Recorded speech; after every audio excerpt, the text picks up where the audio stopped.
नमस्कार, इस खास बुलेटिन में आपका स्वागत है। मैं हूं रुचि शर्मा। हाल ही में लॉन्च किए गए spot bitcoin exchange traded fund में वॉल्यूम में कमी के बावजूद पिछले 24 घंटों में वर्चुअल डिजिटल एसेट में तेजी आई है। वास्तव में 11 स्पॉट बीटीसी ETF में से कुछ में इन्वेस्टर की कम भागीदारी देखी गई है। बिटकॉइन की कीमत में बढ़ोतरी का कारण रीसेंट रेंज के निचले सिरे पर जनरेटेड कंटिन्यूड सपोर्ट है। इसके अलावा फेड गवर्नर क्रिस्टोफर वॉलर द्वारा रेट कट्स की स्पीड की आवश्यकता को कम करने के बाद अमेरिकी ट्रेजरी की यील्ड्स में उछाल ने इन्वेस्टर्स को बिटकॉइन खरीदने के लिए प्रेरित किया है। जैसे BTC की कीमत 1% बढ़कर $43,081 के मौजूदा स्तर पर पहुंच गई। दूसरी सबसे बड़ी क्रिप्टो करेंसी इथेरियम ने फिर से ऊपर की ओर बढ़ना शुरू कर दिया है। यह हाल ही में 2.9% की बढ़त के साथ $2,588 पर ट्रेड कर रही है। इन्वेस्टर्स ने अब तक ETFs को ज्यादा तवज्जो नहीं दी है, जिसका असर वॉल्यूम पर भी नजर आ रहा है। मुख्य डेटा रिलीज और कॉर्पोरेट अर्निंग्स पर ध्यान केंद्रित रहता है। दिसंबर की retail sales, federal reserve beige book और नवंबर के लिए बिजनेस इन्वेंट्रीज आज जारी की जाएंगी। साथ ही न्यूयॉर्क फेडरल रिजर्व के प्रेसिडेंट और CEO जॉन विलियम्स की टिप्पणी ट्रेडर्स को काफी व्यस्त रखेगी। लार्ज कैप टोकन में मिक्स्ड ट्रेंड देखा जा रहा है। इसके साथ ही पिछले 24 घंटों में ग्लोबल क्रिप्टो मार्केट कैप 1.4% बढ़कर $1.7 ट्रिलियन हो गई है। इसके साथ ही टोटल क्रिप्टो मार्केट का वॉल्यूम 4.7% बढ़कर $58.5 बिलियन हो गया है। DeFi में टोटल वॉल्यूम वर्तमान में $4.5 बिलियन है और सभी स्टेबल कॉइन्स $53.5 बिलियन है, जो total crypto market 24 hour volume का क्रमशः 7.7% और 91.5% का प्रतिनिधित्व करते हैं। बिटकॉइन का प्रभुत्व वर्तमान में 49.7% है, जो दिन के दौरान 0.04% कम है। टॉप 15 टोकन का बैरोमीटर IC15 इंडेक्स 1.5% बढ़कर 56,683 हो गया है। इस बीच बिटकॉइन माइनर्स के बीच क्रिप्टो विंटर के सबसे प्रमुख विक्टिम्स में से एक कोर साइंटिफिक को टेक्सास बैंक्रप्सी कोर्ट के सदर्न डिस्ट्रिक्ट से अपने चैप्टर 11 रीऑर्गेनाइजेशन प्लान्स के लिए मंजूरी मिल गई है और इस महीने के अंत तक नैस्डैक पर अपने शेयर्स को फिर से सूचीबद्ध करने की उम्मीद है। USD कॉइन के इश्यूअर सर्कल की एक रिपोर्ट से पता चलता है कि 2023 में कम से कम $10 मूल्य की क्रिप्टो करेंसी रखने वाले वॉलेट्स की संख्या में 59% की वृद्धि हुई है। इसके बावजूद कि कॉइन की सर्कुलेटिंग सप्लाई में $20 बिलियन का नुकसान हुआ है। USDC इकोनॉमी की स्थिति टाइटल वाली रिपोर्ट में गिरावट के लिए बढ़ते इंटरेस्ट रेट्स, रेगुलेटरी क्रैकडाउन्स, बैंक्रप्सी और क्रिप्टो में पूर्ण धोखाधड़ी को जिम्मेदार ठहराया गया है, जिसके कारण यूजर ने इकोसिस्टम से और ट्रेडिशनल मार्केट्स में अपना पैसा वापस ले लिया है।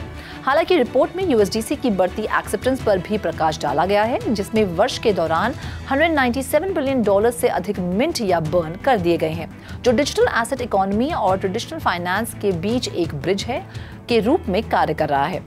$10 से अधिक मूल्य के USDC वाले वॉलेट की संख्या 2.7 मिलियन से अधिक हो गई, जो 2022 की तुलना में 59% की वृद्धि है।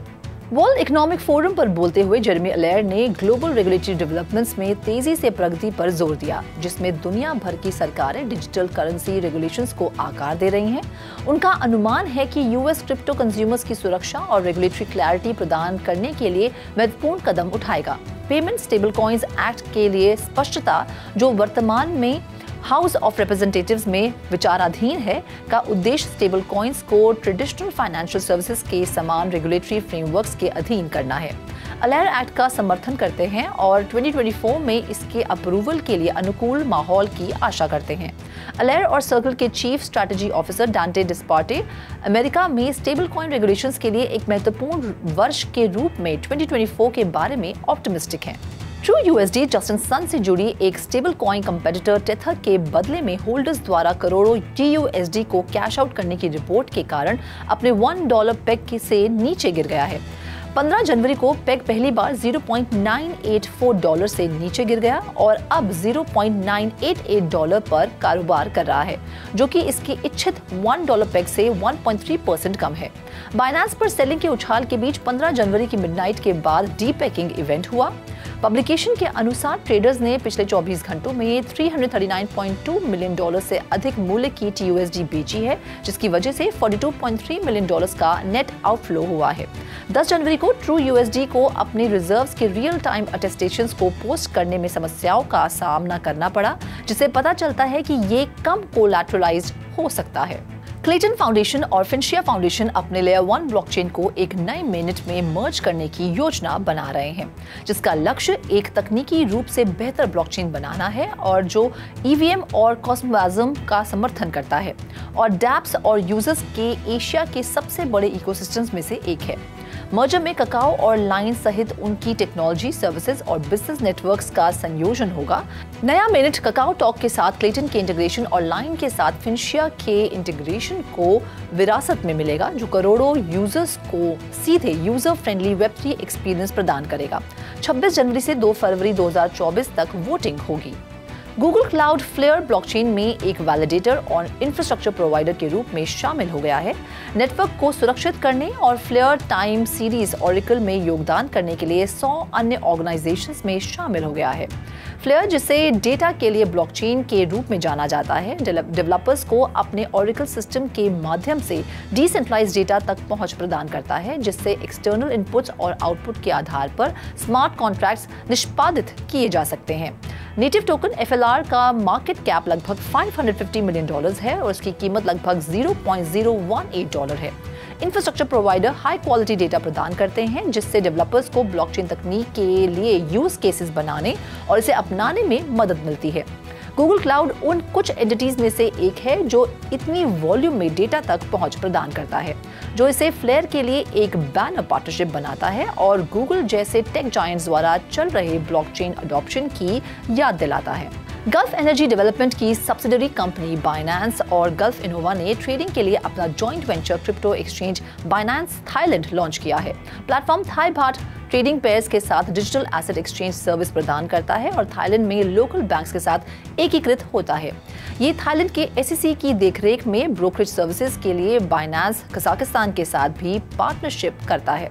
कंपनी का लक्ष्य ब्लॉकचेन तकनीक और डिजिटल एसेट्स के साथ फाइनेंशियल इंक्लूजन लाने के साथ सिक्योरिटी, ट्रांसपेरेंसी और सर्विस क्वालिटी के प्रति अपनी प्रतिबद्धता को कायम रखता है। बाइनेंस थाईलैंड ने पिछले साल मई में एक रेगुलेटेड क्रिप्टो एक्सचेंज और ब्रोकर स्थापित करने के लिए थाईलैंड के फाइनेंस मिनिस्ट्री से लाइसेंस प्राप्त किया था। ये strategic step global digital finance landscape में एक प्रमुख खिलाड़ी के रूप में थाईलैंड की आसन्न भूमिका के लिए मंच तैयार करता है। NFT मार्केटप्लेस OpenSea के डेटा के मुताबिक पिछले 24 घंटों में ट्रंप डिजिटल ट्रेडिंग कार्ड्स की सेल्स में 81% की वृद्धि देखी गई है। ये उछाल विवेक रामास्वामी द्वारा 2024 के US प्रेसिडेंशियल नॉमिनेशन के लिए अपना कैंपेन समाप्त करने और ट्रंप को समर्थन देने से मेल खाता है। ट्रंप के पहले NFT कलेक्शन में ट्रेडिंग वॉल्यूम में 92% की वृद्धि देखी गई, जो 10.63 ETH तक पहुंच गई। उनके दूसरे कलेक्शन में भी वृद्धि देखी गई, सेल्स में 28% की वृद्धि हुई और ट्रेडिंग वॉल्यूम में 141% की वृद्धि हुई। दिसंबर 2022 में ट्रंप की डिजिटल कलेक्टिबल्स शुरुआत सफल रही और उन्होंने अप्रैल 2023 में दूसरी सीरीज जारी की। स्कैम स्निफर और क्रिप्टो एनालिटिक्स प्लेटफॉर्म ड्यून की एक रिपोर्ट के अनुसार 2 वॉलेट ड्रेनर, रेनबो ड्रेनर और नो ड्रेनर ने नवंबर के अंत में 3,967 सोलाना वॉलेट से $4.17 मिलियन की एसेट चुरा ली है। इसने से अधिकतर चोरियां मिड दिसंबर में हुई। मलिशियस एक्टर्स ने NFTs एयरड्रॉप के साथ स्पेसिफिक सोलाना टोकन कम्युनिटीज को लक्षित किया और उन NFTs के साथ फिशिंग वेबसाइट लिंक अटैच किया। रेनबो ड्रेनर के यूजर्स ने सोलाना मेटा प्रोटोकॉल एनालिसूर के नेटिव टोकन 0 के होल्डर्स को NFTs एयरड्रॉप करके लक्षित किया, जिसमें 1000 फ्री 0 टोकन्स के लिए वाउचर देने का दावा किया गया था। क्यूरियस रेसिपिएंट्स ने NFT से जुड़े एक्सटर्नल लिंक पर क्लिक किया और संभवतः फ्री टोकन्स प्राप्त करने की उम्मीद में साइट पर अपने वॉलेट को लिंक करते हुए एक ट्रांजैक्शन पर हस्ताक्षर किया। इन हमलों से पिछले कुछ हफ्तों में चोरी को $2.15 मिलियन की कमाई हुई है, जिसमें बोंक, ज़ीरो, USDT और USDC सहित एसेट्स चोरी हो गए हैं। नोड ड्रेनर के कारनामों में डिस्कॉर्ड ग्रुप्स में सिमिलर फिशिंग लिंक्स रखना और ट्विटर अकाउंट्स में घुसपैठ करना भी शामिल था, जिसकी वजह से एनालॉस और बोंक के रूप में $2.025 मिलियन प्राप्त हुए। OpenSea एक नॉन फंजिबल टोकन मार्केटप्लेस पिछले साल नवंबर में कर्मचारियों की संख्या में कमी के बाद OpenSea 2.0 के माध्यम से एक बड़े बदलाव की योजना बना रहा है। ये कदम महत्वपूर्ण है क्योंकि वैकल्पिक प्लेटफॉर्म्स पर उपलब्ध इंसेंटिव्स के कारण ओपनसी की मार्केट शेयर धीमी हो गई है, जिससे ये NFT कलेक्टर्स के लिए कम आकर्षक हो गया है। ओपनसी का लक्ष्य अपने प्लेटफॉर्म पर NFTs के यूज केसेस को फिर से परिभाषित करना, सभी एसेट्स को उनके ओरिजिन की परवाह किए बिना लिस्ट करना और उसी तरह यूज केसेस को लिस्ट करना है।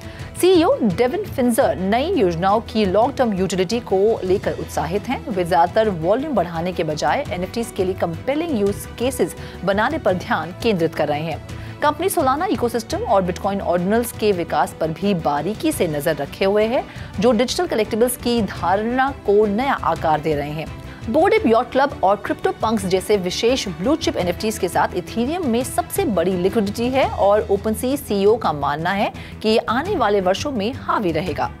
इस खास बुलेटिन में फिलहाल इतना ही। आप देखते रहिए 3.TV और ज्यादा जानकारी और स्टोरीज के लिए लॉग ऑन करें हमारी वेबसाइट www.3watchtv.io पर या फिर QR कोड को स्कैन करें।